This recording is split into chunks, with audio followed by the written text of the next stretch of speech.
This is Daniel McDonald. I am presenting the personal trainer database. We'll start off with our tables. I created 4 tables: a client table, baseline table, appointment table, and assessment table.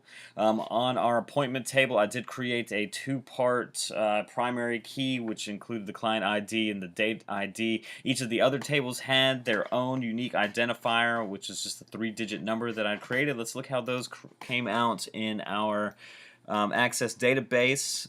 So here we have our client table. As you see, that client ID, these are fake name generated names. We have our address, email address, phone number, birth date, and height.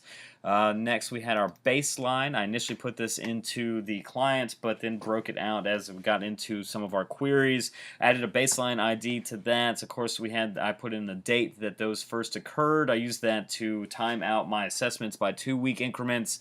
And then we had baseline weight, push-ups, crunches, heart rate, and then our baseline, how long it took you to do a mile. As we look at the assessments, it's very much the same. I added an assessment ID because each client did 2 of them, and I would like to be able to cross-reference those based on date. I thought it was just good to add a unique identifier so that you could look at each one individually. They have the same times. And then as we look at our appointment, we have the client ID and the appointment time coming together as a unique identifier or a 2-part primary. And we have start time and end time. We had 2 forms that we looked at. There were 4 parts in total. So let's look at our client form. This was basically the client table, and then you added your baseline information in there.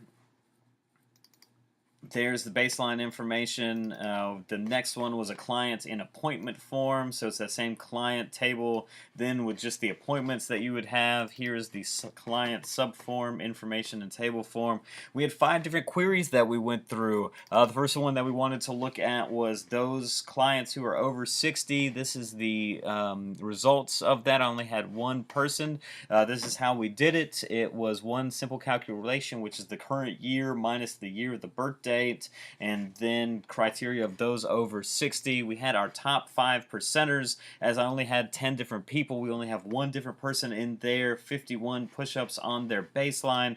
Let's look at how we did that. We just put it in descending order based on the baseline push-ups, and then we returned the top 5% of those people. Again, the descending order with the top 5%. We had today's appointments. As we put one in there, when you click on it, I'm just going to put in the number of 4/1/4/2016. That'll put up Curtis Gillespie for me. Starts at 10, ends at 11. To do that, we just asked you to enter the appointment date, and if it came up with a hit, then that's what you got back. Training hours, I did have a problem with that one. Think as you will see, it's probably something very simple. I just could not get it to total up the different training hours. It just gave me all of the training dates. I was able to get it in the proper format with the 2 decimal points for the hour. As we look at the different totals of this one, I think the most important part was knowing how to get the proper date criteria, and then remembering to multiply the results of the end time minus start time times 24. I'm sure there's something simple that I'm missing on that one. With our weight loss, things also went very wrong on this one for me. But we started off with the query of trying to just figure out what our final last of weight was. That was actually just simply sorting the results of the last weight assessment by the last one, so that would bring up 1 date on there. And then for our final, what we did was we subtracted the baseline weight minus the last of weight and then put it in descending order. What was very confusing about this for me is that half of our people actually gained a lot of weight.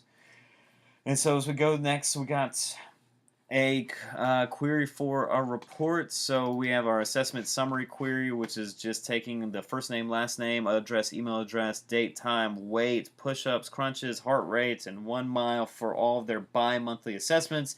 Each of my folks had 2 of those. As you can see there, you just added all those different fields from the different tables together, and then we put in a report form and made sure that all of the identifying information was on one line, and then all of the results of their bi-monthly assessments were on their own individual lines. And that concludes my presentation of the Personal Trainer Database Case Study 3. I'm Daniel McDonald signing out.